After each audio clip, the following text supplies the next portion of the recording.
Tonight, I am very excited to talk about facilitation with Lillian Hartman. So Lillian, I've known for a long time. She's currently at IBM. She'll tell you way more about her professional history, but I know her because she used to be a boot camp student, and somehow she wasn't my student, but somehow we got connected through the UT boot camp community. I've been an admirer of her work and her career as she's built it up over the years. So it's really an honor to have her here. She's very involved in the OSCON community, as you could hear with her talk about YWA, and just got more responsibility at IBM doing about what it is you're going to be talking to us about. So I'll hand it over to you. Awesome. Thank you all so much for being here. I'm really excited to talk to you all about facilitation. So I did prepare a slide deck, so I will share my screen with you all here. So if you can let me know when you can see it. All right, I see thumbs up. All right. Okay, so what we are talking about tonight is facilitation for all, crafting dynamic workshops and conversations. So this is what we are going to be discussing tonight. I just have a quick introduction to who I am, what facilitation is, principles of effective facilitation, how to craft workshops, engaging your participants, and overcoming some challenges. And then we'll just review some key takeaways, and I'll have some time at the end for some questions. Right, so let's start with me. Who am I, and why am I the one who's talking to you all about this tonight? Those are very fair, valid questions. So as Cindy said, my name is Lillian Hartman, and I'm an advisory innovation designer at IBM in client engineering. Client engineering is a service that IBM offers to our clients so that we go and talk them through their business problems and are we solving the right problem at the right time. We do 4 to 6 week pilots with our clients in the hopes that they then use the IBM products to help their businesses. In addition to being an innovation designer at IBM, I am also the client engineering design national market lead. So I oversee the entire national market of designers in client engineering. And what that means is in national market, we are not tied to any specific industry or company. So I've had clients that are, here in Texas from oil and gas all the way to retail, banking, space. I had a really cool space related client a little bit ago. And then also, I am pretty involved in the community. Community is very important to me. I am the chief of staff at the Young Women's Alliance. And I see that you're still seeing the title page. Okay, I may just have to go through without my speaker notes. Or can you all see it now? Yes. Yes. Okay, I may have to go through without my speaker notes. I can do that. Just some fun facts that are not about design. I'm originally from Louisville, Kentucky. I have 3 dogs. Yes, 3. And I love them all. They're all amazing. I am a huge Disney nerd. I can talk to you about it all day, every day.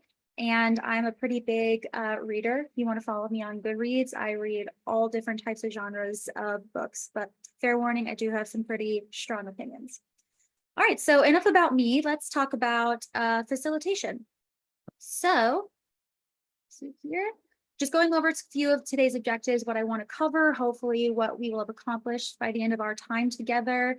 So you all also know what to expect. So really, I want you all to understand what facilitation is, who should be doing it, why it's important, what are some of the principles of effective facilitation, what makes a good facilitator, what are some techniques to engage groups and really have people participate in your sessions, and some few skills and things to help craft those workshops and or conversations. Right. So first, what is facilitation? I'd love to hear from you all. What do you think facilitation is? Please feel free to come off mute, put it in the chat. But when you hear the word facilitation, what does that mean to you?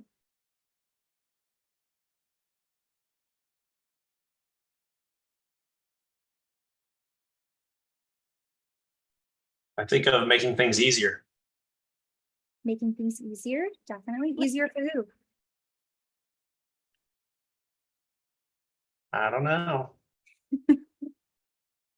I would say like guiding people through a process. Yes, great.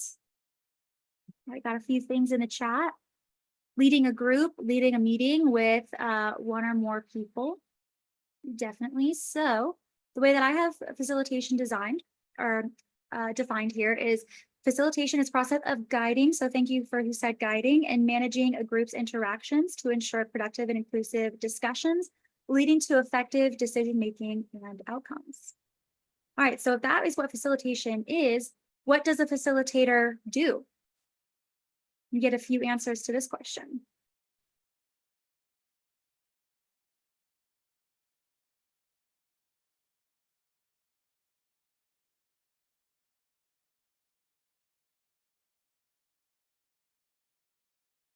Making a safe environment. Yes, definitely. That is a really big one.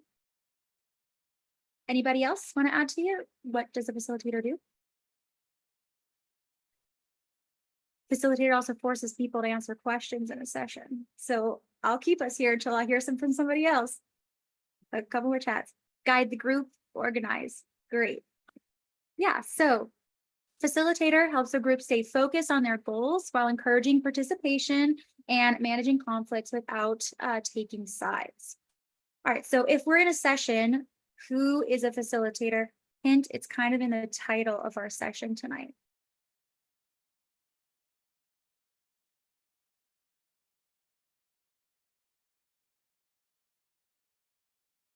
Everyone, that is correct. Thank you, Sydney. Yeah, or Cindy, sorry. Everyone is a facilitator. So I think sometimes people think that a facilitator is automatically a designer. And while being a designer definitely helps being a facilitator, because we do use a lot of design thinking principles and methodologies, you do not have to be a designer in order to be a facilitator. So if you're helping run a session, whether you're more technical or you're a manager or oversee product, whatever it is, you can be a facilitator. All right, so let's talk about why facilitation is important. So some of the words that we've already kind of shouted out here about like our definition and who is a facilitator, things like guiding, being a leader, making sure people are on task and organized. Why else is facilitation important? Why are you all here tonight to hear about facilitation? Facilitation is important because you wanted to make sure you get what you're looking for in a meeting or a session. Mm-hmm. Yeah, reaching outcomes for sure. Who else? Why is facilitation important? Why are you here?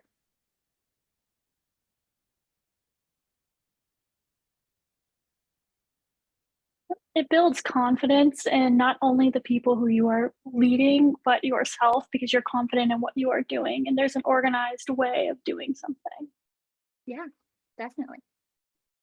So I have a few kind of buzzwords here and things, but yeah, we pretty much hit the nail on the head here. So we have productivity, communication, alignment, conflict management, collaboration, making sure that we have successful outcomes. And I see in the chat, yeah, career progression as well, for sure. All right. So let's kind of go over what makes facilitation effective, or what makes a good facilitation. So the first thing that you want to do really when you're a facilitator is you want to kind of understand different group dynamics. So we're going to talk about first is kind of identifying different group types and their needs. So first we have what I would consider a small group.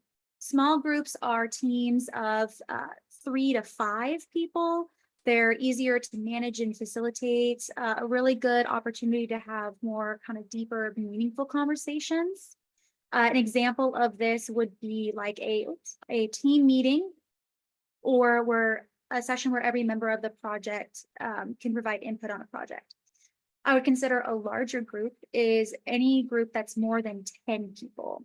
So requires more structured facilitation and to manage participation. It can get a little complicated, a little out of hand when you have more than 10 people. But a session with 10 or more people is really great for brainstorming and gathering a lot of ideas. An example of a bigger group may be in all hands meeting. Then we have similar groups versus different groups. So what I mean by this is that similar groups have people who may have share the same job role or may have similar backgrounds or skills. And this can be nice because it's a little bit easier to reach a consensus. But sometimes a little bit of a negative can be that you can have lack diverse viewpoints. So an example of something that would be a similar group would be people, everybody's in the same department meeting or a similar role meeting. And then on the flip side here, you have different groups. So with different groups is people who come from different backgrounds, varied skills and perspectives. You're able to have a lot more richer discussions, variety in your discussions. However, a challenge could be that it's a little bit more difficult reaching a consensus because each person with their role may have a different outcome that they're trying to reach. An example of this would be maybe a cross-functional team meeting or a project team meeting. I know that in client engineering, most of our groups are diverse because in client engineering, we have not only designers on the team, but we have AI engineers, technical engineers, solution architects, business technology leaders. So you have to manage all of those different roles and perspectives when you're in those different groups. So other with understanding group dynamics, we have introverted and passive and extrovert and dominating. So there's kind of pros and cons to both of these different types. Now, I will say I know that we cannot put people in just two types of categories, but these are the types of people that you're going to see the most and who kind of stand out in meetings for better or for worse. So when we talk about introverted and passive, we have people who may be a little bit more reserved, people who are not as willing to share their ideas. So I'd love to ask you all how you think as a facilitator, you can help people who are introverted and passive actually participate and be more part of the group. So what would you think are some techniques on how to get people who are introverted and passive to participate?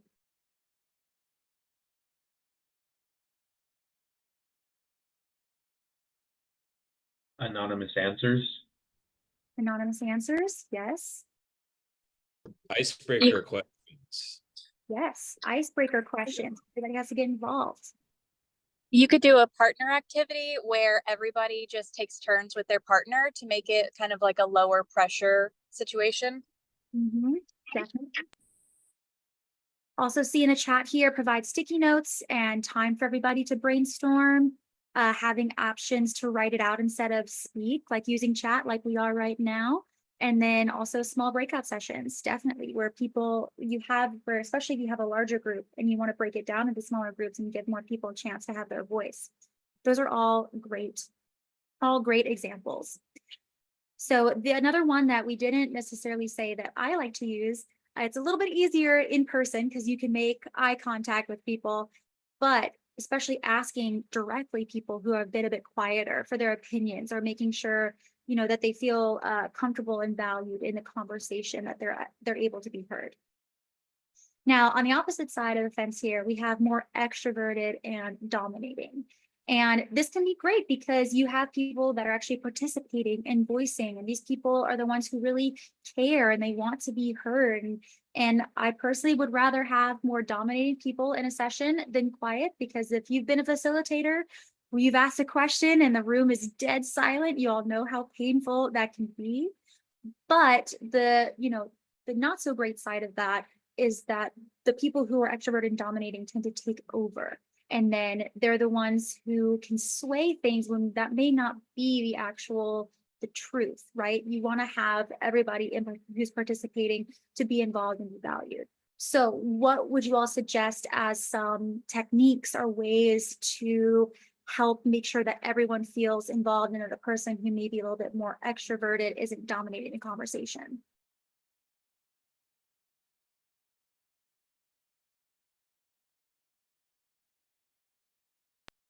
Random generated like name calling. Yeah, name calling. That spinny wheel, everybody's name on it, just start calling people out. See in person using a talking stick and passing it around. Yep, so everybody gets a turn. Pair them up with an introvert. I like that. If you see that people, maybe one person's more dominating, one person's more quiet, have them pair up and have those conversations in small groups. yeah, those are all great examples. Really, one that I use a lot is round robin, where we take turns. Everybody gets a chance to go around one by one and voice their opinion. And then implementing a one voice at a time rule. We'll talk about rules here in a minute. Yeah, all great suggestions. So I think the really overarching thing here, though, in having this discussion and being able to identify these groups, is you really want to be able to create a safe and inclusive environment where people feel like they are valued and that they're being heard and that they feel like they have a purpose in your workshop, in your session. So the ways that you can do this and create a safe environment is, one, establishing ground rules and respect for open communication. So you can do this by defining the rules at the beginning. You can actually write them out if you're in person on a whiteboard. If you're online, you're using a tool like Mural or Miro, having them written out to the side so people know. You can bring people into the conversation and say, hey, we have a couple ground rules to start off. Mine are X, Y, and Z. Does anybody else have any ground rules that they'd like to add, that we make sure that we have a respectful session? And so that way people are involved and they have a little bit more buy-in to adhere to those rules. And then also making sure that you have a way to refer back to those rules if you need to. So it needs to be like, hey, just a reminder, we discussed that everybody was going to have a chance to turn to talk. You've talked for a bit here. Let's give this person a chance. Another way to do this and create safe and inclusive environment is to encourage a culture of respect and inclusivity. As facilitators, you're really the ones who are modeling this. You're the ones who are really making sure that people are listening, that you're the one who's actively listening, showing empathy and acknowledging people's contribution. You want to use inclusive language and practices. So not only using like specifically inclusive language or verbiage to different people's backgrounds and identities, but also making sure that you're not using things that are too technical. Like, for example, if you're having a workshop session where the people who are there are not very technical and you're throwing all of this jargon at them and terms that they've never heard before, that's not going to make them want to participate in your session. So making sure you kind of have an understanding and making sure that you're including everybody who is involved in the session. And also recognizing and validating people when they do contribute, saying things like, thank you so much for saying that or adding that, or that's a really good point, so that people feel when they do speak up that they are, again, valued. And also another way to do this is fostering trust and collaboration. One way you can do this is building rapport through icebreakers. I believe somebody mentioned that earlier. I'll be totally transparent with you all. I'm not the biggest fan of icebreakers, especially if you have only so much time with people. I think at a bare minimum is you go around and introduce yourself so everybody knows who people are and what they do. So bare minimum, go around to say your name and your role. That way people have at least an understanding of who the people are in the room. And that also helps you as a facilitator to take note of what roles are present. Again, being mindful of those different groups and different dynamics in the groups. All right. And then the next thing that you want to do to be what I consider a great facilitator is setting clear objectives and expectations. You're going to hear me talk about this throughout my entire presentation tonight. So the first thing that you want to do and make sure that you have as a facilitator is you have a defined purpose and goals for the workshop. What are you doing here? Is it achievable? Are the people that you have in participating in the workshop, are they going to be able to meet those objectives? Do you have the right roles and participants? The next thing is that you want to communicate those expectations to your participants. You want to make sure that people are on the same page and that you're setting the tone and the scope of the workshop, that by the end of the workshop or session, I want to achieve X, Y, Z. And the last is making sure that you're reviewing and ensuring alignment. This could be after each activity. It could be after the entire session. It really depends on how long your session is, and also who all is involved and what exactly the content is. But having check-ins and making sure that everybody's on the same page and that they are aligned and they agree with the outcomes. I've been in situations where people have assumed that everybody's aligned and we're on the same page about something. And then we go a few weeks later and people are adding things onto the scope, or they're getting confused about what we're supposed to be doing. So it is really important to have those things outlined and that people are all on the same page with what we discussed. Right, so before I move on to the next section about crafting workshops, anything, any questions about what we've talked about so far?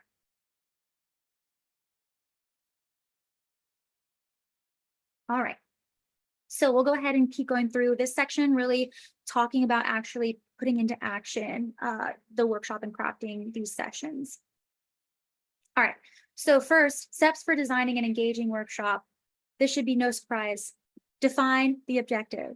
Again, this is, in my opinion, the most important thing.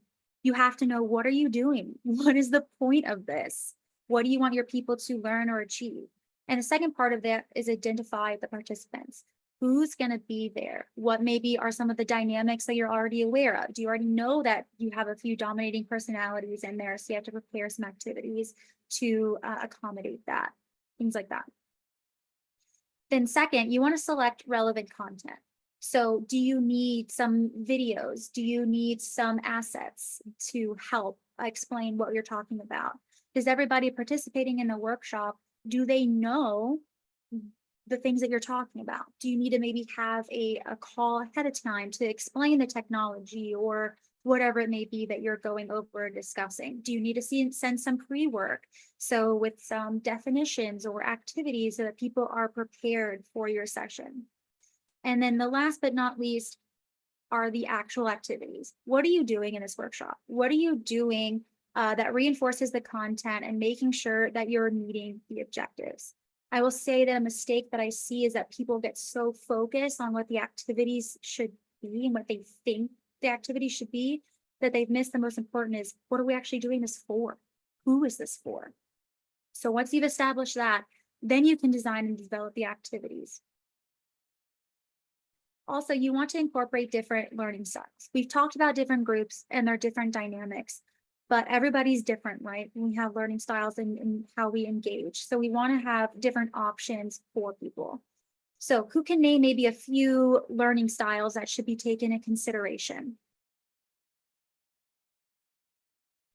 Visual and auditory.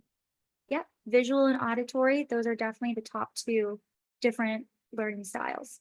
So how can we potentially incorporate and help these different learning styles? I have a few examples here of having maybe some videos, some small group discussions, hands-on activities where you actually have to get up out of your seat and do something. It is hard to keep people's attention for a long period of time.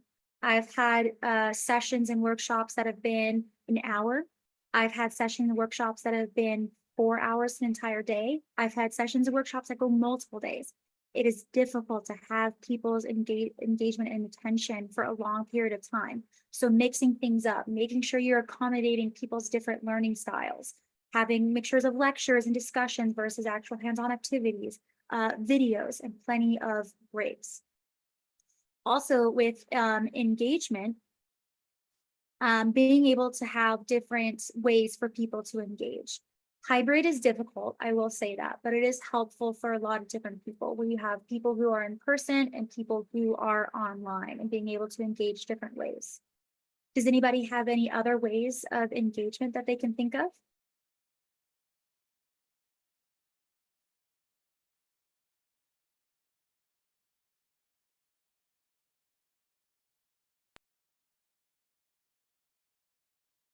I need at least one before I move on and click the button. Delegating Yeah. tasks, team building to Yeah. a person. No, go away. Yeah. Go away. That's a great point. Having people delegating this task and having maybe other people lead it.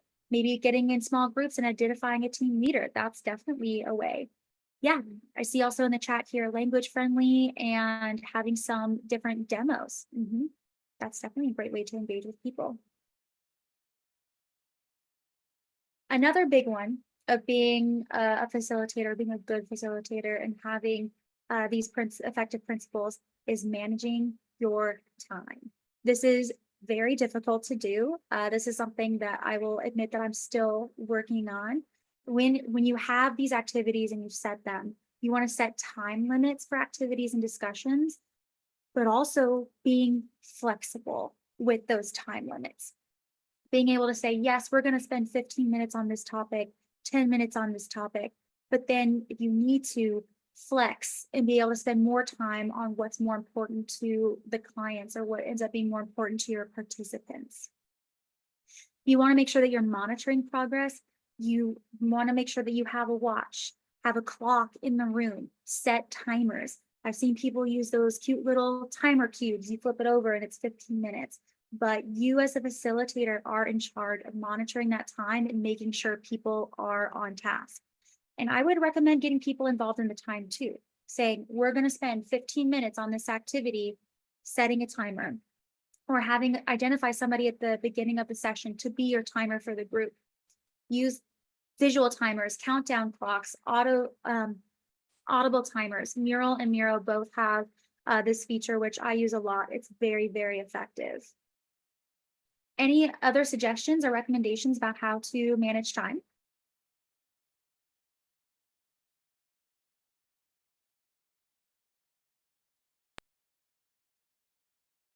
Scheduling. Scheduling, yes. Yep, that's great. Having a set schedule, making sure you communicate that schedule, right? And also, let's see in the chat here, redirection. Yes, definitely. So we talk about schedules. That's a great point because that was what I had next too. So you want to have that schedule and have it outlined. This is an example of a timeline that actually I've used for a workshop recently. So you have the activity, you have the title, you have it defined out, you have the duration, the time that you're allocating for it, and also who is leading it. Again, you do not have to be a designer in order to lead and facilitate workshops. So for example, here I have sales leads and technical engineer and multiple designers on this session that I've outlined for you all. And again, being able to maintain this and have a smooth flow, and does this make sense for your activities? Any questions before moving on to the next section? I don't have a question, but coming from somebody who's not a designer and I don't facilitate, the time part was really funny because I never think about time. So that's a good thing to keep on my pen pad for sure. Yes, definitely. And I encourage you to try facilitating if that's anything that if that's part of your job that you could attempt to facilitate. But I think practicing beforehand, being mindful of the time, because it can get away from you where you're like, this is such a great conversation. And yes, we're getting so much information, but remembering again, our objective and what we're trying to accomplish. And we only have so much time available. And you want to be respectful of your time, especially depending on who your participants. There are some engagements where I've run where if you've had literally C-suite people, they have the time that they gave you, and you need to make sure that you make the most of it when you're there. So really got to watch that clock. That's a great comment. Thank you. All right, so let's talk about engagement and how do we engage our participants? So some of the things that we can do are having interactive activities.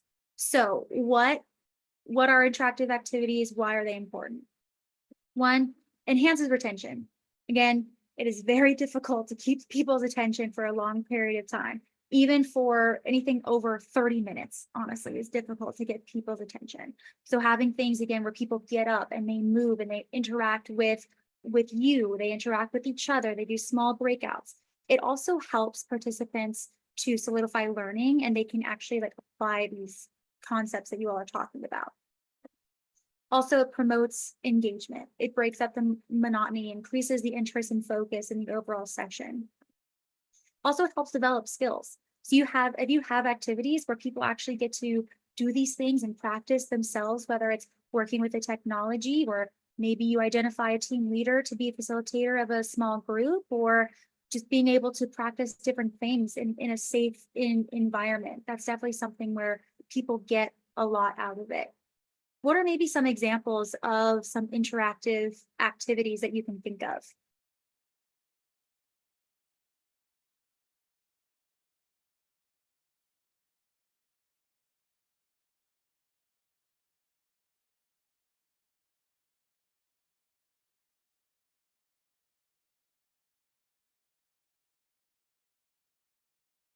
I need at least, Competitive quiz. yeah, definitely competitive quiz. I love that. Great idea. Break into smaller groups to discuss a problem. Yes, that's a great idea as well. And also, again, has a little bit more of a comfortable, with a smaller group as well, especially if you have anything again over that magical 10 number, it can be very hard to get people to participate. So small groups is definitely a great suggestion. Also, maybe taking a break and playing a game or an icebreaker game. Just get people out of their head and being able to try something different before diving back into the content. Again, it just depends on how much time you have and who your audience is. Oh, a scavenger hunt. Ooh, yes, that would be a lot of fun. I find it really useful whenever we all brainstorm on a fig jam for a certain amount of time. A lot of work gets done there. Yep, I love to use Fig Jam as well. Mural Miro, all of those sessions, being able to have that's a great idea. Also saw in here polls and Kahoot, I think is a lot of fun. You can make your own quizzes in there too, so you can tailor it to what your content is. Or, there was one time I was a part of a session where there was a quiz on the cutest cats, and the winner was totally random, but it was, it was kind of a fun game to break up a session. So a lot of great ideas. Thank you. You can also do poll everywhere. You take polls. Yeah. And polls too, that's a great way to kind of do check-ins with feedback on how things are going for your sessions as well. That's a really good idea. I love that. So another thing to engage people is use visual aids and tools, utilizing flip charts, a slide deck like we had tonight, videos, having different things for people to do and interact with. If you're working on a specific product, maybe have examples of that product in the room that people can interact with. So this visual reinforcement can really help clarify and again, help tailor to people who may be more of a visual learner than an audio learner, right? Using diagrams and flowcharts to illustrate processes, not just bulleted lists. Yeah, having whiteboards. Yeah, I love the game, take away attention and topic and bring them back in from it as mental break. I 100% agree. That is a lot. That is very valuable. Obviously, in a session like tonight where we're doing it pretty quickly, we only have a certain amount of time, probably wouldn't want to take that type of break. But if you have a multi-day session or anything over 2 hours, having breaks or having games in those breaks is definitely a great idea. And again, having people engage and focus, kind of changing up the way that you interact with people and how you run these different activities to keep people engaged and keep them on topic.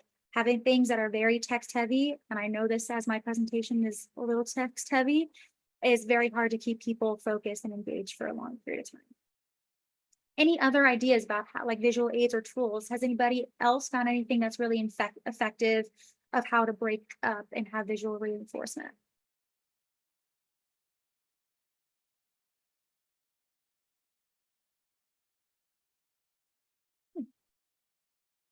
All right, so facilitating discussions. So now we're going into specific techniques for leading effective discussions. Mood boards on the topic, yes. The Dark Knight, you're having some great suggestions tonight. I appreciate it. All right, so facilitating discussions. When we have structuring discussion, where we have guided questions, things that you've already prompted, have out, where you have a prepared list of open-ended questions to stimulate thinking and dialogue. These are things you could send in advance. You could have them written out, but things that you want to have specifically asked or just explore a topic.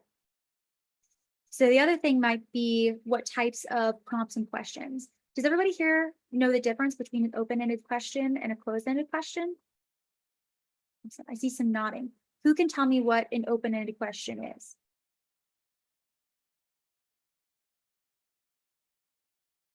A question that cannot be answered with yes or no. No. Exactly. What would be an example of an open-ended question, Travis?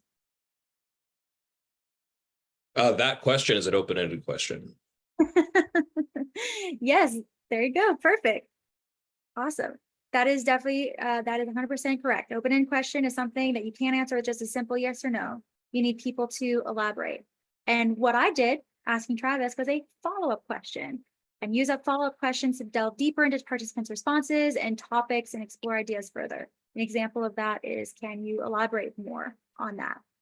Yeah, and Hannah asking the why questions. Yeah, what do you think about this? I think also too, has everybody heard of the 5 whys activity, where you ask why at least 5 times? Yep, yep, I see some nodding in there. That is super helpful. You take note in your mind, counting on your fingers, how many times have we asked why and follow up, making sure that we're really getting down to the nitty gritty and the truth here. Yeah, JC, tell me about a time. Perfect, all great examples. Again, the point of this is to really keep discussions going, have it be open. And the more that people talk and add on their experiences or telling about a time of XYZ, then other people will chime in and be like, oh, I had a similar experience. Or when that happened to me, I handled it this way, to help keep the conversation going and getting more ideas. All right, so overcoming challenges. Again, gonna pause here. Any questions about anything that we've discussed so far?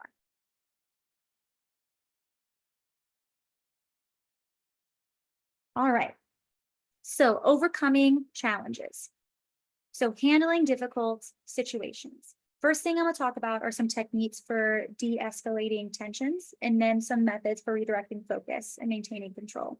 Again, as facilitators, you are people who are really overseeing this entire session. It's your job that we're meeting objectives and staying on time. And there are things that can happen that make it difficult. So techniques for de-escalating tensions. Active listening. I feel like this goes without being said, but I think it was important enough to be a part of this presentation. Show that you are fully present and that you are listening to the concerns of the participants. You can do this by reiterating back what they've said, summarizing, but again, you have to be on your A game as a facilitator. Drink that coffee if you need it, drink your green tea, but you need to be actively listening and making sure that you know what is going on in your session. If you do have those small breakout groups, go around, observe the groups, making sure that people are talking and that they're having those conversations. Having empathetic responses. So respond to participants' emotions with empathy and validation. So an example might be, I understand that this topic can be very challenging and it's okay to be frustrated. Let's explore how we can address this together. Leading with empathy is so important as a facilitator, just like it is as a designer. Another one really important, stay calm. And I know this sounds so simple, but anybody who's been a facilitator knows that there are some frustrating things that happen in sessions where people are getting off topic or you are running out of time and you need to get things done. But as a facilitator, it's up to you to be calm, have a calming tone and body language. Don't stress everybody out. You're stressed, they're going to be stressed, and you're not going to have as good of a session. So making sure that you're using a calming tone, take a deep breath, speak slowly, maintain a composed demeanor. Awesome. So anything else, we see these kind of initial techniques. Anybody else want to add anything that they feel like is important about de-escalating tension?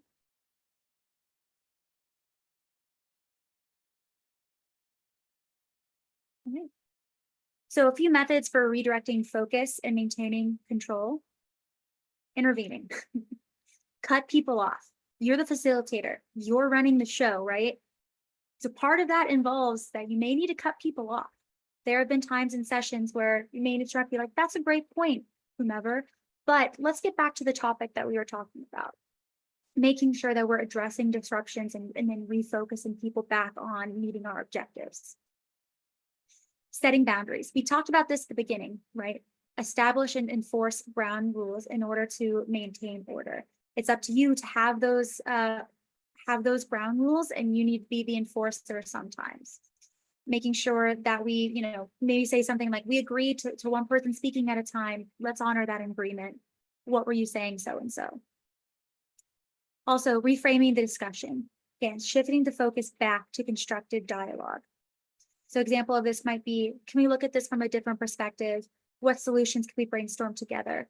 I think the most times that you're going to see this is when people tend to focus on negative. One of the things in one of activities is asking about pain points, right? That is a slippery slope. You can spend hours talking about people and their pain points. People like to complain. It's just human nature, right? But at some point, you need to shift the conversation to be constructive. There's not a lot of sessions where you want to spend the whole time just gathering pain points. You want to brainstorm on ideas. How can we solve those pain points together? Again, up to you to shift that conversation and making sure that we have more of a positive mindset. All right, so I have a scenario for you. So we have a heated argument is arising during a workshop on project management techniques. Somebody tell me, what can you do as a designer, as a facilitator, to bring back the focus?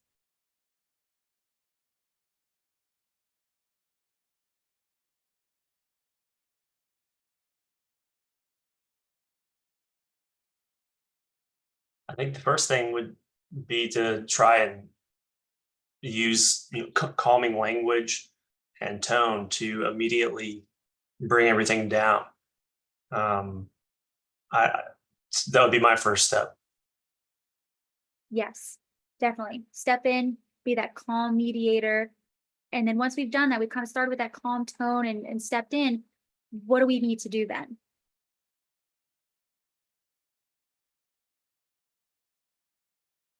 Just reiterate what the goal of the session is Mhm. to get Yeah. everybody on the same page. Exactly. Redirect it.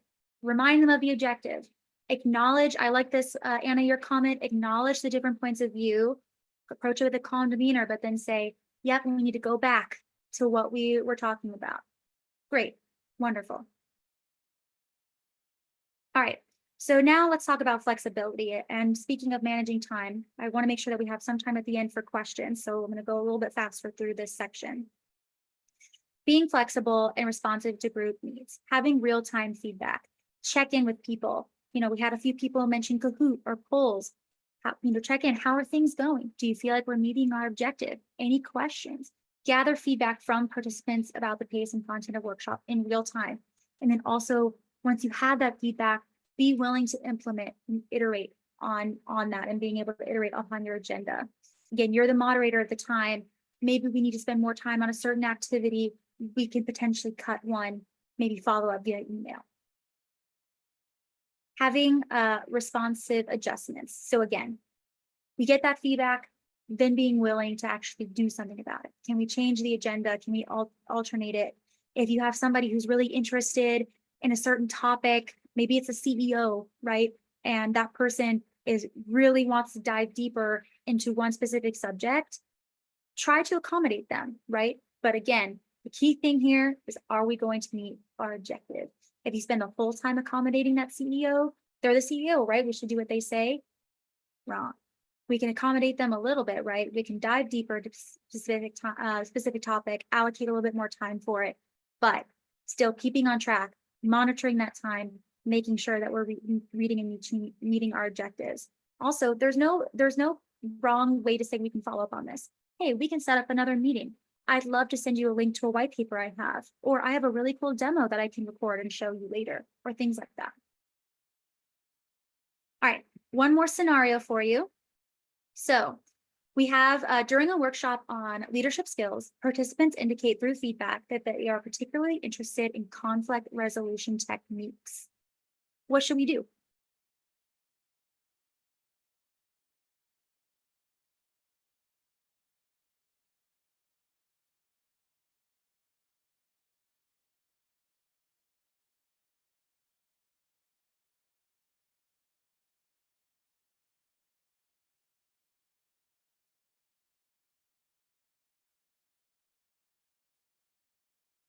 Any suggestions? Would you repeat that? Yes. So essentially, our participants have expressed that they are interested in a specific topic and they want to spend more time on that topic. What, as a facilitator, should you do? Schedule a follow-up meeting to discuss, to continue the conversation. That's definitely an option. Yes, you could definitely do that. I would think if it's related to the topic at hand, make a call if it's related. If not, we table it. If it doesn't meet this call's need, if it is tied, then really see if it fits the schedule and the time we have. Yes, that's perfect. Yes. So if we have the time to discuss it more, great, let's do that. But if not, or it's not really relevant, or you know that it's going to take a long time to go over, Cindy, let's use the parking lot and then let's come back to it, either at the end of the meeting if there's time, or we can set up a follow-up meeting or a follow-up call. But the important thing here is you are recognizing that yes, that you are interested in this. I know you're interested in this, and I want to accommodate you to the best of my ability while still making sure that we're meeting our objectives. All right. Last thing talking about here is self-reflection and improvement. So reflecting on your facilitation style and outcomes. Continuous improvement. There's always going to be new strategy facilitation, making sure that you're continually improving. So having regular self-assessment really helps identify areas for growth. One of the things that I recommend is maybe keeping a notes. It could be a physical notebook, notes on your computer or your phone, whatever it is, about maybe some things that you liked or didn't like about what you've done.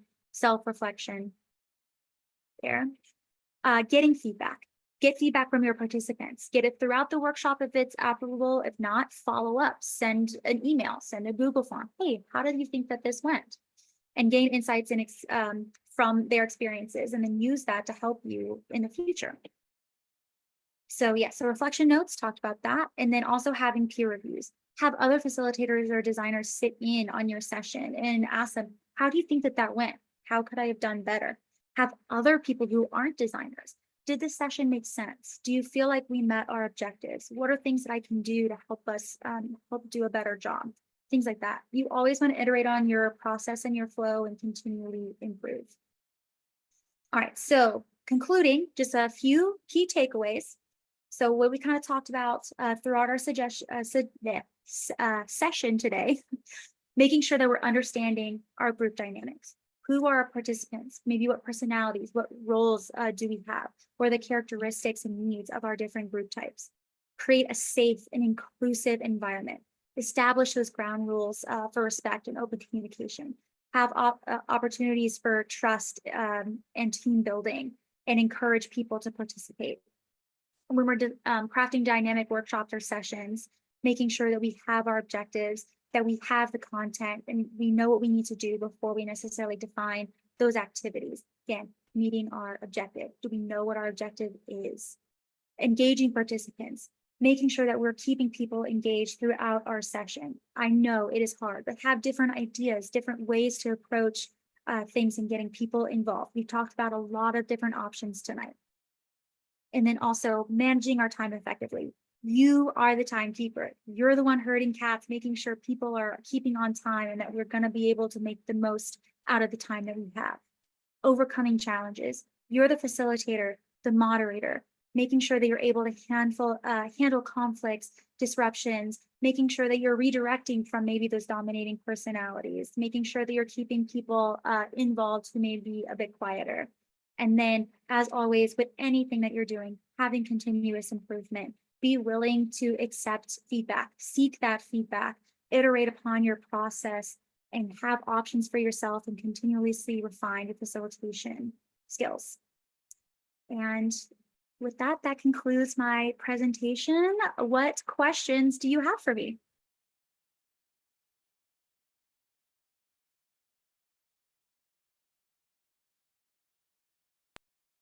How did you learn all this? Was this trial and error? Did you have some resources? A lot of it was trial and error. A lot of it I did learn through the UX UI bootcamp through UT Austin. For those who may have missed that, I actually did the bootcamp as well back in 2020. So some of it I learned there. Some of the things that I've learned through books, I actually put one, I have one here. My background is blurred, but it is The Art and Science of Facilitation. I've read this book, I couldn't even tell you how many times. I have a lot of notes on it. It's been really helpful. But honestly, I would say a lot of it is just trial and error, being willing to iterate upon your process and try new and different things. Don't you think that some of the best, this has been my experience, that some of the best facilitators are great storytellers?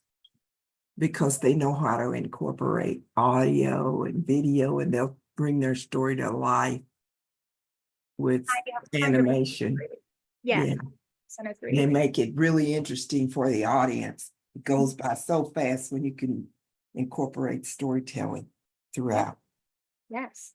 And people remember great stories. They do. They'll remember, that little tidbit story and how maybe that applied. But I 100% agree that some of the best facilitators are really, really good storytellers. Mm-hmm. Are you an introvert or an extrovert? I would actually consider myself an introvert. I feel like people are surprised by that. I kind of have to force myself to be extroverted. But I really get my energy from being by myself, being alone. But I really do enjoy people and having those moments where I do get to be extroverted. But I would label myself an introvert. So then what would be your advice to fellow introverts? I especially speaking, speaking in front of a crowd, even Zoom, I don't think really helps in general. And then not only that, you're not just giving a speech, you're facilitating. Yes. So a couple tips or things that I would keep in mind. And I know this is maybe not going to be a favorite answer, but you just have to do it. And I know that's not exactly what people want to hear, but going out there, practicing. I think just taking a deep breath before you go in, remind yourself, you know what you're doing. You are a capable person. You can do it. Go in and do it. You have the skills. You know what you're doing. And just practice. Practice talking to people. I also agree, Zoom is difficult. I think the most difficult thing about Zoom or having things be hybrid is that lack of human connection and eye contact. My eye contact is my trying to be my little camera or watching people on the side view. And frankly, it's not the same as when you are in person and being able to kind of zero in and be like, what do you think about this question? It's a lot easier to get participation and engagement when you're in person and make that awkward eye contact with people until they give you an answer. So it is difficult, but I do think a lot of it just comes down to practice and just doing it, knowing you can do it. And yes, I'll add to that too, that you knowing the content. Again, that goes back to our objective and that content and having that content prepared, right? Do we know what we're trying to achieve here? Do we know who is participating in our workshop? Then I think that really helps with the confidence and going into it. And then I see, Joshua, your question, are there any significant moments facilitating a group that you could possibly share? And maybe as to how it might have impacted your approach? Yes. So I will say, I don't think I said this, I do workshops almost daily. I do the minimum once a week, but they are almost daily. I travel all over to facilitate these workshops in person. The last couple of weeks, I think I've traveled like 8 weeks in a row at one point to go and facilitate these workshops. So I'm doing this all the time. So I think things that really stand out to me are being able to be prepared. Being prepared for these conversations. I think the most significant moments are the things where maybe I questioned myself, especially in the early days, about not necessarily making sure that people are aligned and prepared on what we're trying to do and the content and the objective. And then the workshop didn't go as well. It just didn't, because there was a lot of confusion and what are we doing and what are we trying to accomplish here? I think also things that have really stood out to me about going well, most of them have been in person. I think research ahead of time, making sure that you know who your participants are, that you know a little bit about the company or whoever you're working with, do a little research, market research beforehand, being able to speak to their industry or their role. That goes a long way if people feel like you can relate to them and relate to their role.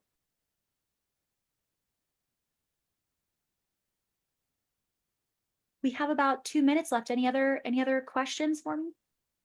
I had a question, just jumping into the point about engagement in workshops. So I often have workshop with people where they're off camera. Sometimes people might be multitasking. There's always some fires here and there.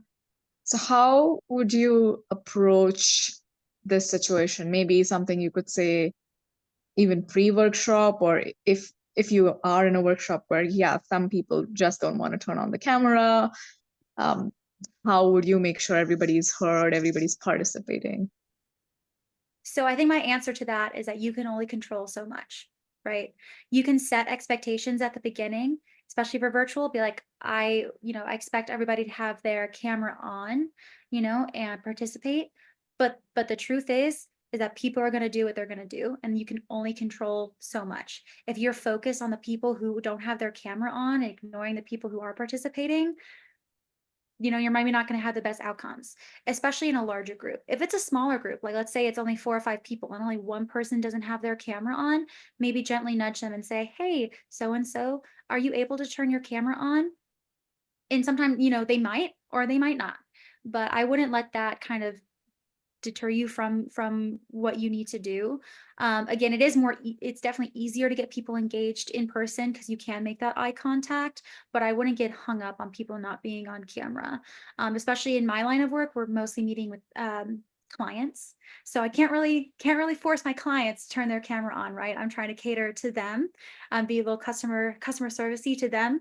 If it was maybe some other situations, you could probably push it a bit more, but my advice is that you can only control so much, and just try to do what you can with the skills that you have. Thank you.